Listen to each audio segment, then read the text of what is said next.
Good evening to you. Shocking new information about a veteran who was seen being pepper sprayed. Body camera video just released shows the encounter with the man and police at a Muskogee Walmart. Now, police say the man refused to show his ID when trying to buy alcohol and then caused a scene. They say he then refused to comply with officers and eventually struck one of them. It's a story that has created an uproar nationwide and even resulted in threats to the Muskogee 911 Center. But we're now learning there is more about Jason Williams' service that changes the entire story. 2 Works for You reporter Chris DeMaria has been digging into the latest developments here and spoke with the man's Army major. Chris?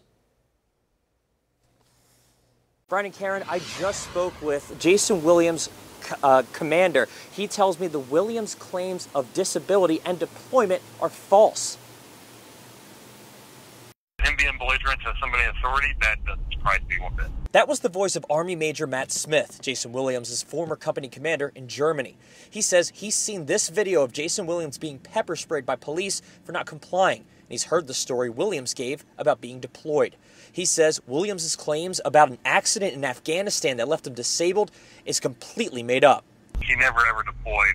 He was never involved in any sort of accident while he was in the military. I mean, when we drove him to the airport, he walked out of the van and walked into the terminal. I mean, or rollerbladed, I think. Major Smith, now in Tampa, says Williams was discharged. And when he saw the video, immediately thought back to when he had to make that call. The decision making we came down to was the longer we had him in the unit, the worse it was for the unit, so we needed to put him out quickly. A true disabled veteran is never going to use his status to have people feel pity for them or to get out of jail card, like we say. Back in Muskogee, Victor Lazama and numerous local vets from several organizations across the city joined Muskogee police last night to watch the video. We all came to the same conclusion, and that's that was that this individual just falsely portrayed himself to be someone he wasn't and tried to use that status of a disabled veteran for his own purpose.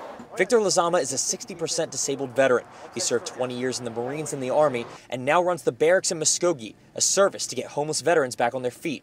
He says he pulled Williams' records, finding Williams is 30% disabled, as well as his discharge information. And I can speak for all the other organizations when I say that none of us condone the behavior of a veteran who exaggerates their status. It's a video that's reached tens of thousands across the country, but Lazama says has fueled anger in the wrong direction. That anger resulting in hundreds of calls to Muskogee 911 Center, along with multiple threats from one man that are now being investigated. In a 3-hour period, he made over 100 calls into the dispatch center, making one threat after another and berating the dispatchers and being very, very vulgar. I reached out to Williams for his take on all this. He declined to comment. He says from the advice of his lawyer. Williams now has warrants on 4 charges, and the calls and the threats to 911 are now being investigated, and they could involve the FBI. In Muskogee, Chris DeMaria, 2 Works for You.